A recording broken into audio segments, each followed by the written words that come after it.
지금까지 함께 나눴던 이전의 시편들처럼 여러분 방금 함께 읽은 이 시편 9편도 다윗이 쓴 시편입니다. 그런데 가장 앞에 나오는 표제어를 보면 인도자를 따라 문 앞변에 맞춘 노래라고 되어 있습니다. 여기서 이 문납변이라는 말이 무슨 뜻일까요? 문납은 죽음이라는 뜻이고 변은 아들이라는 뜻입니다. 그래서 글자 그대로 번역을 하면 아들의 죽음이라는 말입니다. 성경 전체에서 여기에만 딱 한 번 나오는 단어라서 이 아들의 죽음이라는 말의 뜻이 정확하게 무엇인지는 알 수가 없습니다. 그러나 누군가의 죽음으로 인해 큰 슬픔 가운데 있거나 또 죽음을 앞에 두고 있는 아주 두렵고 힘든 상황이라는 것 정도는 우리가 짐작할 수가 있습니다. 그러므로 문납변에 맞춘 노래라는 말은 시편 9편이 그런 두렵고 힘든 상황 가운데 함께 불렀던 노래라는 것입니다. 실제로 13절 말씀을 보면 시편 9편을 쓴 다윗이 하나님의 이름을 부르며 이렇게 간구합니다. 여호와여 내게 은혜를 베푸소서. 나를 사망의 문에서 일으키시는 주여, 나를 미워하는 자에게서 받는 나의 고통을 보소서. 사망의 문이라는 말은 죽음 직전에 있음을 말하는 것입니다. 아마도 다윗은 수많은 대적들에 의해 둘러싸여서 이제 죽을 수밖에 없는 그런 전쟁 한가운데 있었을 것입니다. 그런 절박한 상황 가운데 다윗이 나를 사망의 문에서 일으키시는 주여, 나의 고통을 보소서라고 하나님께 간구하고 있는 것입니다. 근데 그 다음 말씀을 보면 다윗이 그저 두려워하고만 있지는 않았습니다. 그러나 하나님 앞에 이렇게 고백을 합니다. 그리하시면 내가 주의 찬송을 다 전할 것이요 나의 시온의 문에서 주의 구원을 기뻐하리이다. 이 시온의 문은 하나님이 계시는 곳입니다. 그래서 이 시온의 문은 생명의 문을 의미합니다.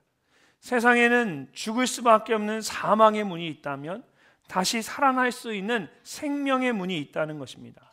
다윗은 이 사망의 문 앞에서 생명의 문을 바라보면서 내가 주를 찬송하며 주의 구원을 기뻐하겠습니다 라고 선포하고 있습니다.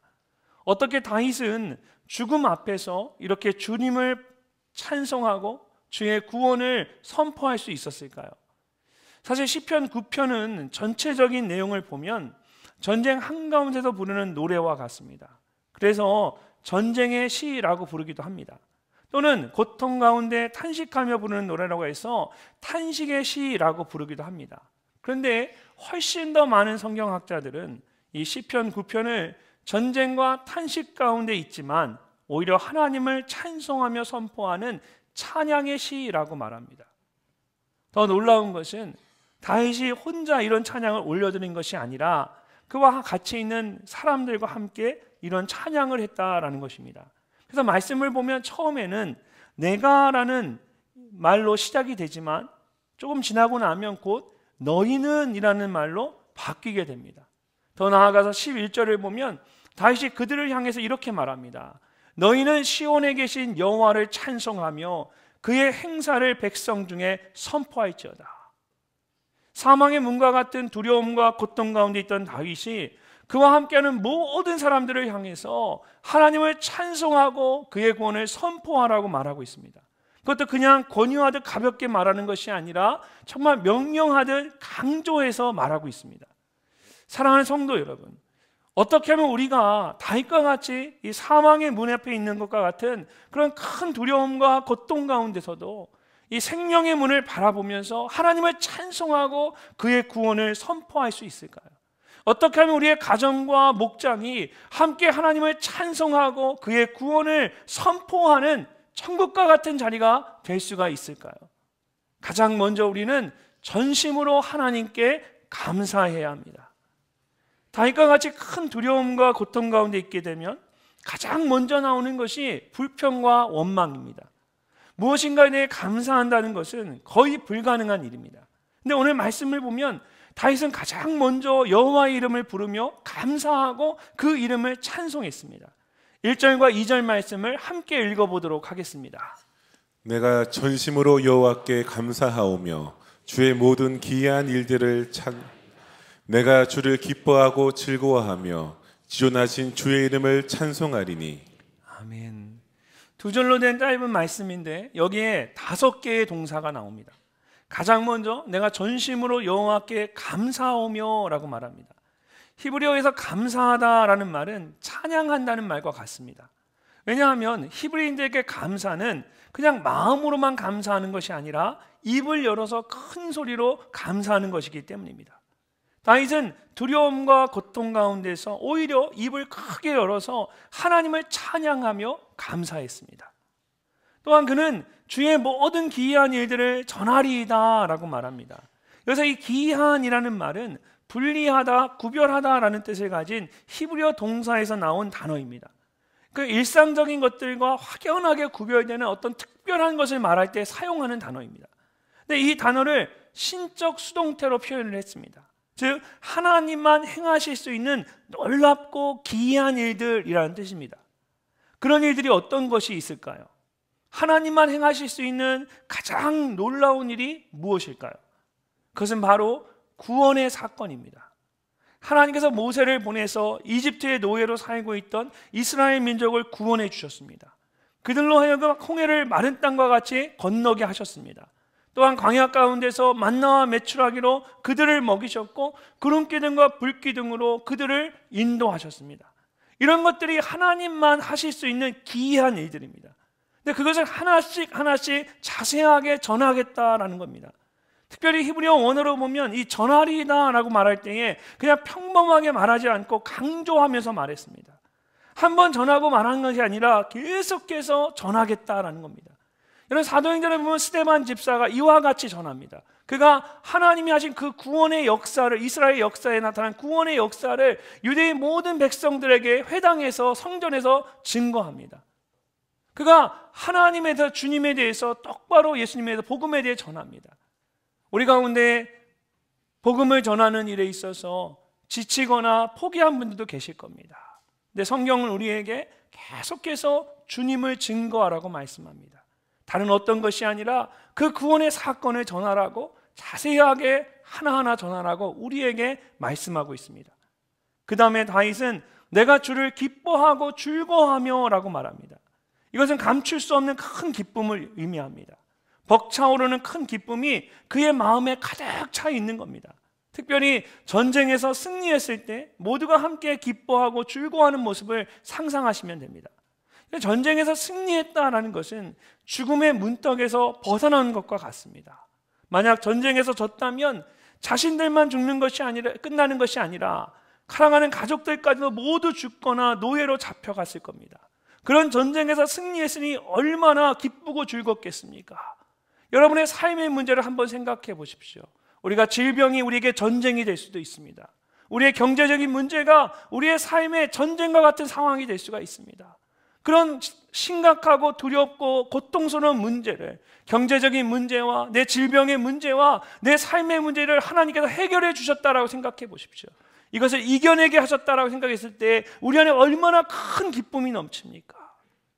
다윗은 바로 그런 기쁨을 이야기하는 겁니다. 마지막으로 지존하신 주의 이름을 찬송하니라고 말합니다. 이 찬송한다라는 것은 악기들을 연주하며 즐겁게 노래하는 것을 말합니다. 기쁨에서 즐거움으로 한층 고조된 분위기가 이제 여러 악기 소리들과 함께 모두의 합창으로 울려 퍼지면서 최고의 절정에 이르게 되는 겁니다.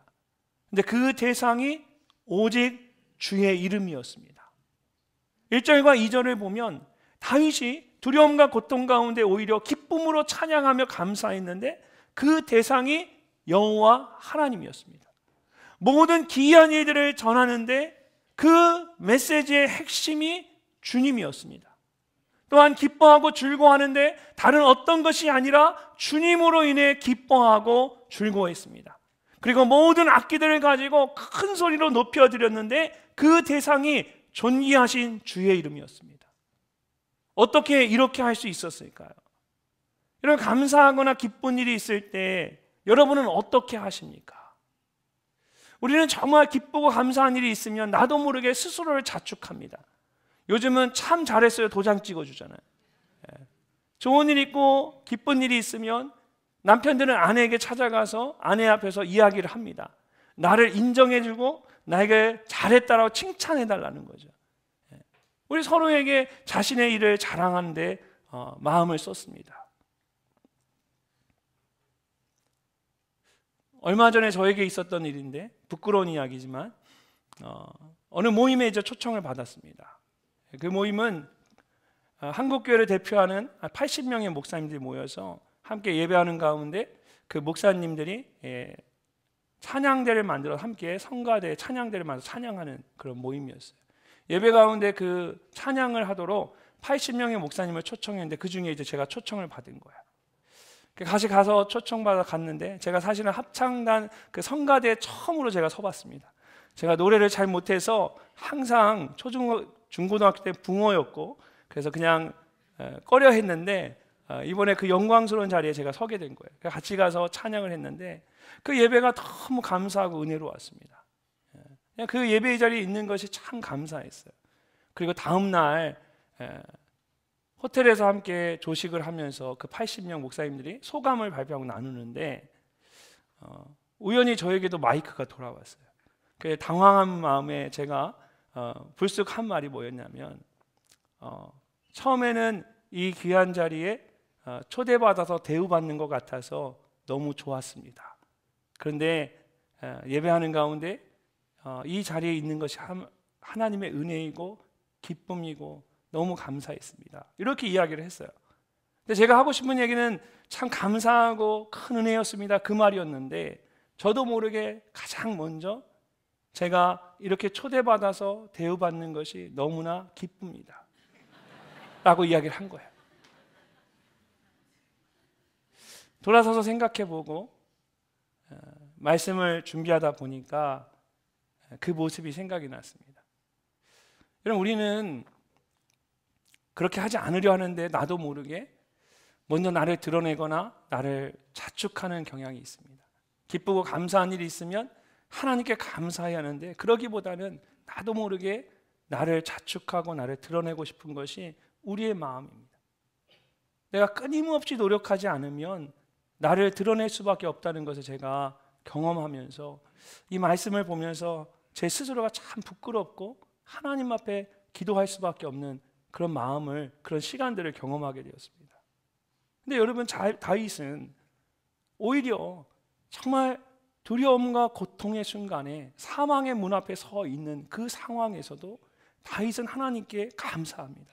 근데 더 놀라운 것은 그가 주님 앞에 가장 먼저 감사했다는 거예요.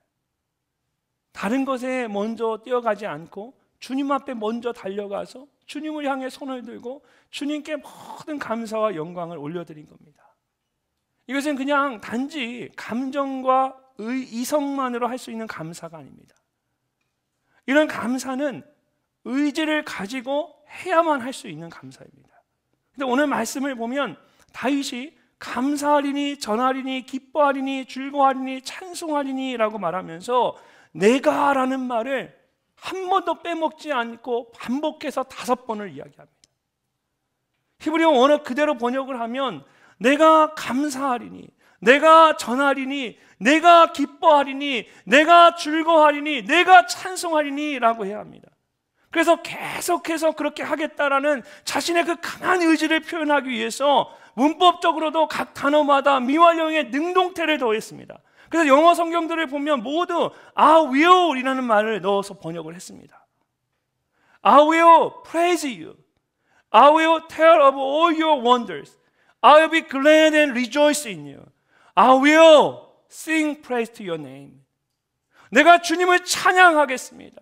내가 주의 기이한 일들을 전하겠습니다. 내가 주님 안에서 기뻐하고 즐거워하겠습니다. 내가 주의 이름을 찬송하겠습니다. 내가 비록 고통과 두려움 가운데 놓여 있지만, 사망의 문에 있지만, 주님, 내가 눈을 들어 생명의 문을 바라보면서 내가 주님을 찬양하겠습니다. 내가 주님께 감사하겠습니다. 이런 것들을 보면 다윗이 얼마나 하나님 앞에 간절한 마음으로 의지를 가지고 하나님께 감사했는지 알 수가 있습니다. 이처럼 두려움과 고통 가운데서 하나님을 찬송하고 선포하려면 그냥 우리가 가만히 있다고 해서 우리의 감정으로, 우리의 생각으로 되어지는 것이 아닙니다.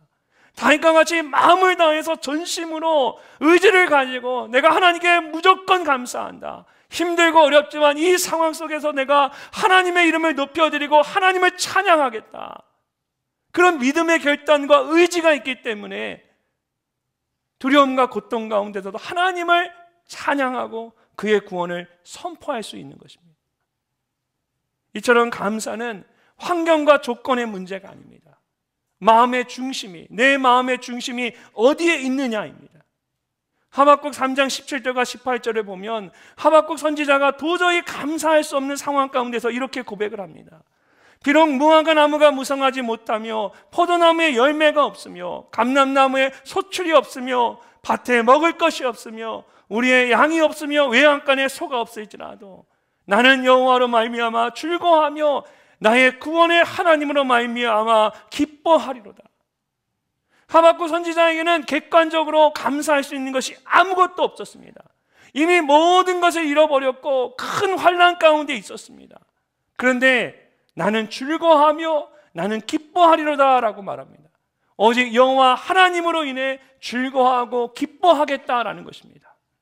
이처럼 어떤 상황에서도 하나님께 감사하겠다는 마음이 있으면 도저히 감사할 수 없는 상황에서도 감사할 수 있습니다. 그러나 하나님께 감사하겠다는 마음이 없으면 충분히 감사할 수 있는 상황에서도 감사할 수가 없습니다. 우리의 감사가 단순히 환경과 조건에 있지 않고 마음에 있기 때문입니다. 사랑하는 성도 여러분, 다윗과 같이 주를 찬송하며 주의 구원을 선포하는 삶이 되기를 원하십니까? 그렇다면 가장 먼저 마음을 정하고 주님께 감사하십시오. 감사할 수 있는 조건과 환경이 되어서 주님께 감사하는 것이 아니라 그냥 주님으로 인해 감사하며 믿음으로 감사하는 것입니다. 그럴 때 여러분의 삶이 하나님을 찬송하고 그의 구원을 선포하는 놀라운 삶이 될 줄로 믿습니다. 다윗처럼 전심으로 하나님께 감사하는 여러분 모두가 되시기를 주님의 이름으로 축복합니다. 두 번째로 우리는 하나님께서 베푸신 은혜를 기억해야 합니다. 3절부터 보면 다윗이 과거에 있었던 일들을 이야기합니다. 어떻게 보면 그가 큰 두려움과 고통 가운데서도 하나님을 찬송하고 그의 구원을 선포할 수 있는 이유라고 할 수가 있습니다.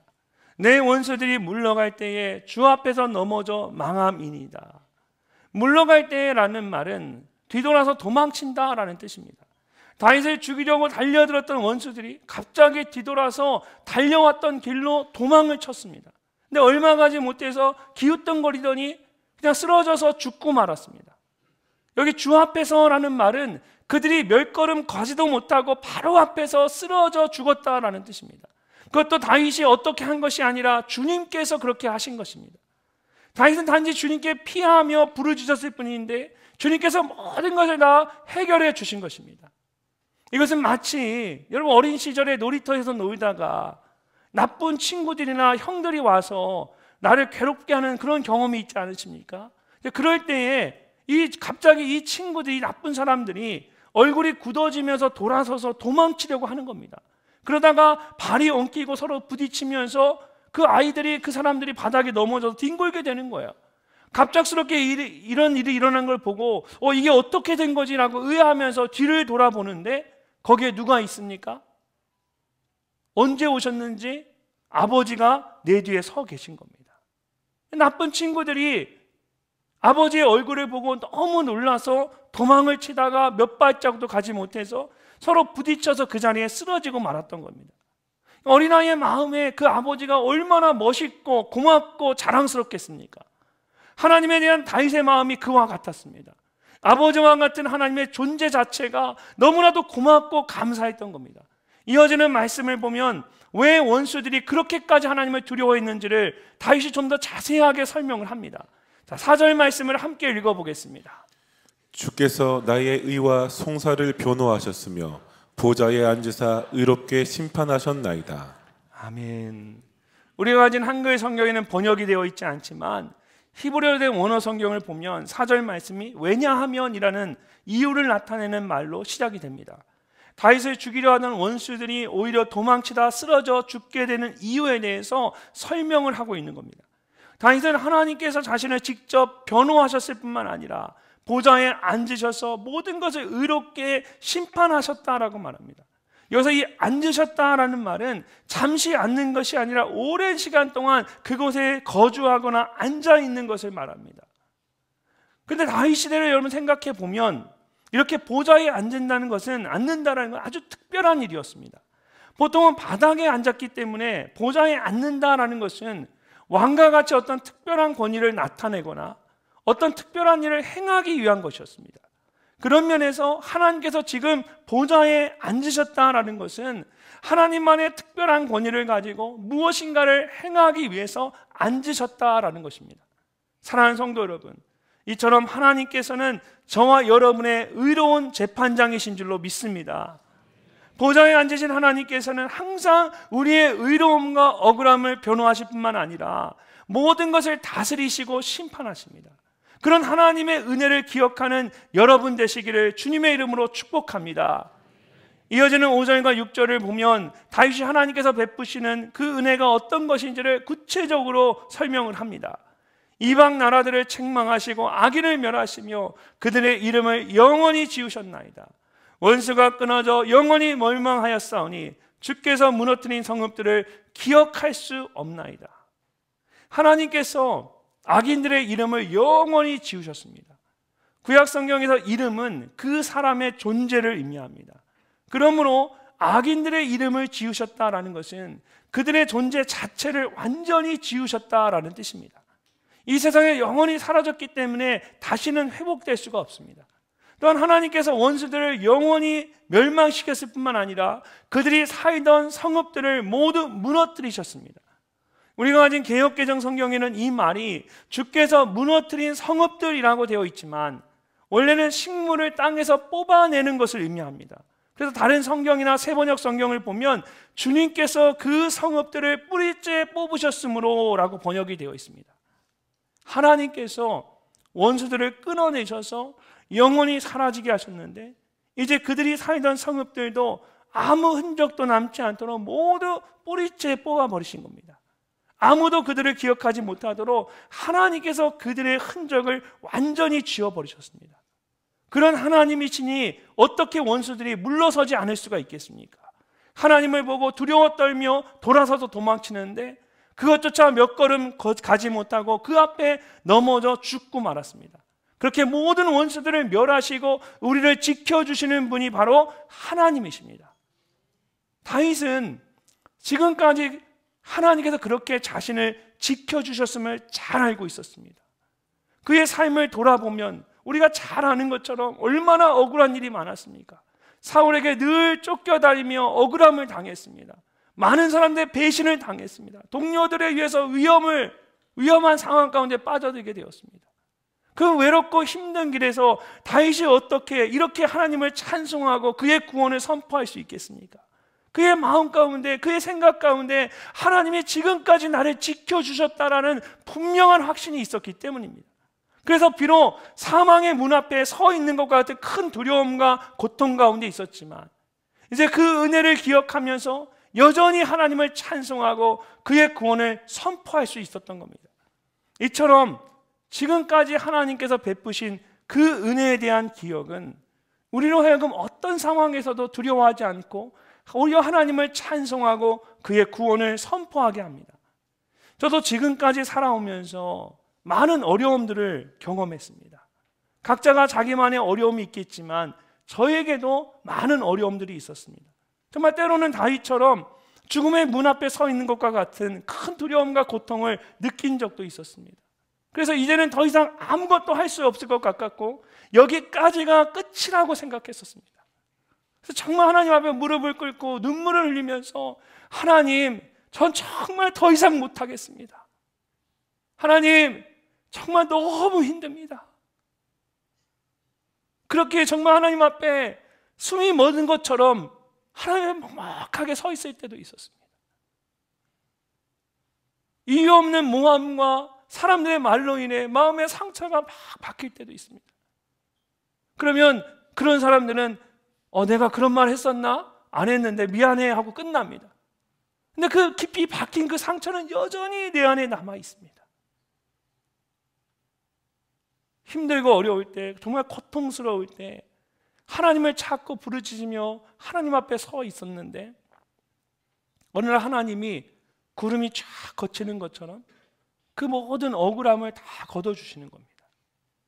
마치 흙탕물이 막 잔뜩 퍼져나가다가 잠잠히 하나님을 바라보면 그 잔잔한 가운데 그 물이 다 가라앉고 고운 깨끗한 물만 남는 것처럼 하나님 앞에 잠잠히 기도하며 앉아 있는데 그 순간 하나님께서 그 물을 잔잔하게 하시면서 모든 흙탕물을 다 가라앉게 하시는 거예요. 그리고 무엇이 옳고 그른지를 가르쳐 주십니다.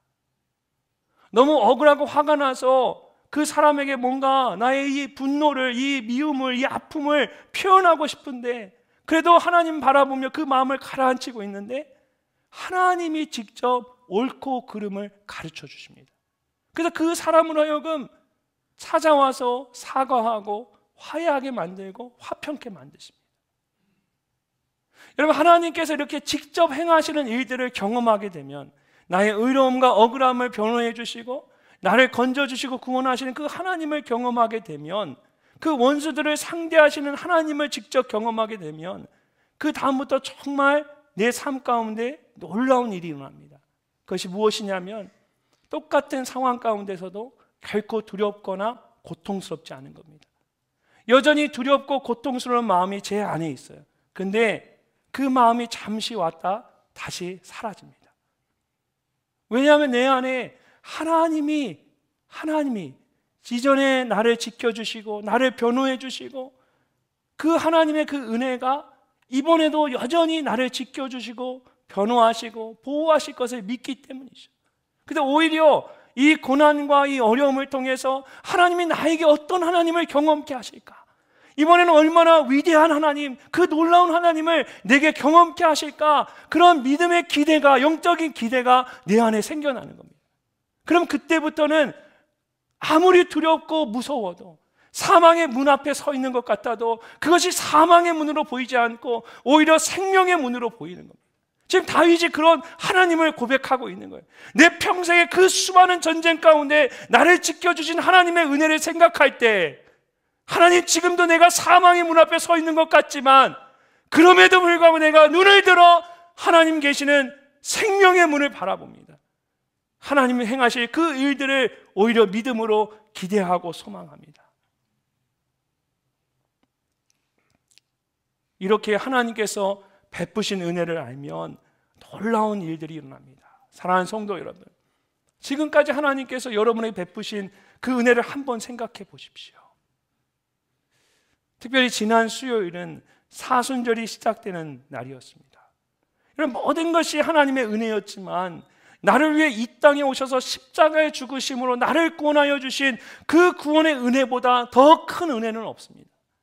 그리고 그 은혜를 기억한다면 우리는 어떤 상황에서도 다윗과 같이 하나님을 찬송하고 그의 구원을 선포할 수가 있습니다. 사순절 기간을 통해서 날마다 하나님께서 베푸신 그 은혜를 더욱 깊이 생각하는 여러분 모두가 되시기를 주님의 이름으로 축복합니다. 마지막으로 우리는 하나님께서 영원히 함께 계심을 믿어야 합니다. 7절 말씀을 보면 다윗이 하나님께서 영원히 우리와 함께 계실 것을 담대히 믿음으로 선포합니다. 여호와께서 영원히 앉으시며 심판을 위하여 보좌를 준비하셨도다. 앞에서 설명했던 것처럼 앉으시며라는 말은 그냥 잠시 앉으시는 것이 아니라 오랫동안 계속해서 영원히 앉으시는 것을 의미합니다. 특별히 이전에는 주로 완료형을 사용했는데 이제부터는 미래형을 사용합니다. 그러면서 앞으로 하나님이 영원히 내 가운데 행하실 일들을 고백하고 있는 거예요. 이처럼 다윗이 사망의 문 앞에 서 있는 것 같은 두려움과 고통 가운데서도 절대로 포기하지 않고 소망을 가질 수 있었던 것은 바로 하나님께서 영원히 다스리고 심판하신다라는 믿음이 있었기 때문입니다. 간혹 악인들이 또 원수들이 이기는 것 같지만 그것은 잠시일 뿐입니다. 그들은 곧 사라지게 될 것이고 오직 하나님만이 우리의 삶을 다스리십니다. 특별히 9절 말씀을 보면 다윗이 이렇게 고백을 합니다. 여호와는 압제를 당하는 자의 요새이시오 환난 때의 요새이시로다. 압제를 당한다라는 말은 마치 이 좁은 틈에 끼어서 내 발이 끼어서 옴짝달싹 못하는 것처럼 갇혀있는 아주 두렵고 고통스러운 상태를 말합니다. 그런 사람에게 하나님께서 피할 요새가 되어주신다라는 겁니다. 여기서 이 요새라는 말은 높은 산 위에 있는 안전한 산성을 말합니다. 그럼 오늘날에는 높은 곳에 있는 산성이 그렇게 중요해 보이지 않지만 고대 근동세계에서는 누군가를 공격하려면 화살을 쏘거나 직접 올라가야 했기 때문에 높은 곳에 있는 산성이 가장 안전한 곳이었습니다. 많은 대적들이 공격해도 이 산성과 같은 요새에 있으면 전쟁 가운데서도 생명을 지킬 수가 있었습니다. 오랫동안 수많은 전쟁을 경험한 다윗은 산성과 같은 요새가 얼마나 중요한지를 잘 알고 있었던 겁니다. 그래서 하나님을 환난 날의 요새라고 말하는 겁니다. 사랑하는 성도 여러분, 하나님이 여러분과 늘 함께 계시는 줄로 믿습니다. 높은 산 위에 있는 산성과 같이 언제나 여러분을 지켜주시고 보호해 주십니다. 그러므로 환난 날에 여러분이 정말 피하고 붙잡아야 할 분은 오직 하나님 한 분이신 줄로 믿습니다. 어떤 상황에서도 나와 함께 하시는 그 하나님, 나의 산성이요 요새 되시는 그 하나님을 붙잡는 여러분 되시기를 주님의 이름으로 축복합니다. 그렇다면 어떻게 해야 정말 그 환난 날과 같이 두려움과 고통이 가득한 때에 하나님을 굳게 붙잡을 수 있을까요? 평상시에는 할 수 있을지 모르지만 여러분 정말 감당하지 못하는 그런 고통이 쓰나미같이 밀려오면 생각지 못했던 그런 아픔이 두려움이 어느 날 문득 내게 확 다가오면 그 순간에 어떻게 내가 하나님을 붙잡고 의지할 수 있을까요? 이어지는 10절 말씀을 우리 함께 읽어보도록 하겠습니다. 여호와여 주의 이름을 아는 자는 주를 의지하오리니 이는 주를 찾는 자들을 버리지 아니하심이니이다. 아멘. 말씀을 보시면 다윗은 주의 이름을 아는 자가 결국 주를 의지한다라고 말합니다. 여기서 이 안다라는 말은 우리가 이미 잘 알고 있는 것처럼 머리로만 지식적으로 아는 것이 아닙니다. 가족이나 부부가 함께 살아가면서 아주 친밀한 관계를 통해서 서로를 깊이 아는 것을 의미합니다. 이처럼 주의 이름을 안다는 것은 지식적으로만 아는 것이 아니라 친밀한 관계 가운데 아는 것을 의미합니다. 그리고 그런 사람들은 두려움과 고통이 있다고 해서 쉽게 하나님을 떠나지 않습니다. 오히려 그 순간에 하나님을 더 붙잡고 의지하게 됩니다. 왜냐하면 방금 읽은 10절 말씀에서 다윗이 이는 주를 찾는 자들을 버리지 아니하심이니이다 라고 고백하는 것처럼 그의 마음 가운데 하나님께서 끝까지 지켜주신다라는 하나님에 대한 분명한 믿음이 있기 때문입니다. 우리가 가진 성경에는 단순히 버리지 아니하심이니이다 라고 번역을 했지만 사실 이것은 원래 성경이 전하고자 하는 그 의미보다 그 뉘앙스보다 많이 축소해서 간단하게 번역을 한 겁니다. 원래 성경이 전하려고 하는 그 의미는 그를 구원하시고 영광스럽게 하실 것이다 입니다. 그래서 공동번역 성경은 버리지 아니하심이니이다 라고 번역을 하지 않고 그 품에 안기옵니다 라고 번역을 했습니다. 하나님의 품에 안기는 그 영광스러운 그 순간들을 한번 상상해 보십시오. 우리를 버리지 않는 것이 아니라 그것뿐만 아니라 우리를 영광스럽게 안아주신다는 거예요. 다윗은 하나님과의 그 친밀한 관계 가운데 하나님이 누구신지를 잘 알았습니다. 하나님을 찾는 자들을 버리지 않으실 뿐만 아니라 그를 구원하시고 영광스럽게 하실 것이라는 믿음이 있었던 겁니다. 그래서 그 두려움과 고통 가운데서도 오히려 하나님을 더 굳게 붙잡을 수가 있었습니다. 특별히 버리지 아니한다라고 할 때 이 버리다라는 말은 원래 히브리어로 양을 치는 목축과 관련된 단어에서 나온 표현입니다. 그래서 이 단어가 가지고 있는 본래의 뜻은 끈을 늦추다, 짐승을 놓아주다입니다. 근데 여기에 강한 부정을 나타내는 부정사를 더해서 하나님께서는 단 한 번도 당신의 끈을 놓으신 적이 없습니다. 하나님은 단 한 번도 당신으로부터 멀어진 적이 없으십니다 라는 표현을 하고 있는 겁니다. 이처럼 선한 목자이신 주님께서는 지금까지 단 한 번도 여러분을 포기하신 적이 없으십니다. 늘 여러분을 붙잡고 여러분과 함께 계십니다. 무엇보다 선한 목자이신 주님께서 직접 이 땅에 오신 이유는 단지 여러분을 구원하기 위해서만이 아니었습니다. 내가 온 것은 양으로 생명을 얻게 하고 더 풍성히 얻게 하려는 것이라고 말씀하신 것처럼 여러분 모두가 생명을 얻을 뿐만 아니라 여러분 모두가 그 생명을 더 풍성히 얻기를 원하십니다. 사랑하는 성도 여러분, 그런 하나님께서 언제나 여러분과 함께 계심을 믿으시기를 바랍니다. 지금까지 여러분과 늘 함께 계셨을 뿐만 아니라 지금 이 순간도 앞으로도 하나님은 여전히 여러분과 함께 계십니다. 여러분을 지켜주시고 풍성한 삶으로 살아가도록 이끌어 주십니다. 근데 중요한 것은 하나님은 나와 함께 계시고 나를 붙잡고 계신데 중요한 것은 내가 그 하나님과 함께 있느냐는 겁니다. 내가 그 하나님을 의지하며 살아가고 있느냐는 겁니다. 어떻게 하면 우리가 두려움과 고통 가운데서도 끝까지 하나님을 붙잡고 하나님을 의지할 수 있을까요? 오늘 다윗이 말하는 것처럼 하나님을 깊이 알아야 합니다. 하나님을 깊이 알려면 날마다 하나님과 친밀한 관계 가운데 있어야 합니다. 그럼 어떻게 하면 우리가 하나님과 친밀한 관계 가운데 있을 수 있을까요? 결국 신앙의 가장 기본인 말씀과 기도 그리고 예배의 자리입니다. 올 한 해를 시작하면서 100일 성경 읽기를 시작했는데 여러분 잘 읽고 계십니까? 이게 2달이 고비입니다. 특세도 셋째 날이 고비듯이 이 성경 읽기도 2달이 지나고 석 달 때 들어가면 고비입니다. 여러분 혹시 성경 읽기를 하다가 중간에 멈췄거나 또는 점점 뒤로 처지고 있는 분들이 계시다면 다시 한번 결단하시고 내가 하나님을 깊이 알기 위해서 이 말씀으로 내 삶을 가득 채워야겠다. 그런 마음으로 다시 한번 말씀을 읽는 일에 힘을 내시기를 바랍니다. 또 기도하는 일이에요. 기도하는 그 자리는 하나님과 영적으로 대화하는 자리입니다. 영적으로 호흡하는 자리입니다. 우리가 숨을 못 쉬면 우리가 죽을 수밖에 없는 것처럼 우리가 기도하지 않으면 우리의 영혼이 죽을 수밖에 없는 거예요. 하나님과의 관계가 끊어질 수밖에 없는 거예요. 그렇기 때문에 기도의 자리를 지켜내야 합니다. 또 예배의 자리가 너무나 소중합니다. 우리는 예배를 통해 하나님을 깊이 경험하게 됩니다. 하나님이 나와 함께 계심을 예배를 통해 다시 한번 확인하게 되고 그 하나님을 만나게 됩니다. 말씀과 기도 그리고 예배의 자리가 우리가 하나님과 깊은 관계 가운데 하나님을 깊이 알아갈 수 있는 은혜의 자리입니다.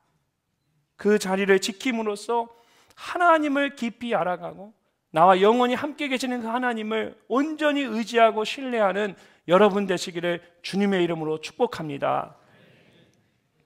오늘은 우리 늘사랑 공동체가 새롭게 목장을 섬길 이제 신임 목자 가정들을 안수하고 세우는 시간입니다. 이제 말씀을 마치고 함께 신임 목자들을 세우게 될 텐데요. 여러분은 올 한 해 여러분의 목장과 가정이 어떤 자리가 되기를 원하십니까? 하나님을 찬송하고 그의 구원을 선포하는 은혜의 자리가 되어야 하지 않겠습니까?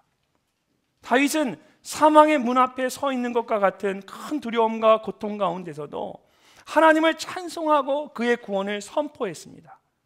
그가 그렇게 할 수 있었던 것은 힘든 가운데서도 전심으로 하나님께 감사했기 때문입니다. 또한 지금까지 하나님께서 베푸신 그 은혜를 다시 한번 기억했기 때문입니다. 그리고 하나님께서 영원히 나와 함께 계심을 그가 믿었기 때문입니다. 그럴 때에 다윗은 두려움과 고통 가운데서도 오히려 생명의 문, 시온의 문을 바라보면서 하나님을 찬송하고 그의 구원을 선포할 수가 있었습니다. 여러분 우리의 삶도 마찬가지입니다. 어떻게 하면 우리의 가정과 목장이 정말 다윗과 같이 하나님을 찬송하고 하나님의 구원을 선포하는 천국과 같은 가정과 목장이 될 수 있을까요? 다윗과 같이 전심으로 하나님께 감사하는 겁니다. 그의 은혜를 기억하는 겁니다. 하나님이 나와 함께 계심을 날마다 믿음으로 선포하는 겁니다. 그럴 때에 우리의 가정과 목장이 하나님을 찬송하고 하나님의 구원을 선포하는 천국과 같은 곳이 될 줄로 믿습니다. 올 한 해 그런 천국과 같은 가정과 목장을 이루시는 여러분 모두가 되시기를 주님의 이름으로 축복합니다.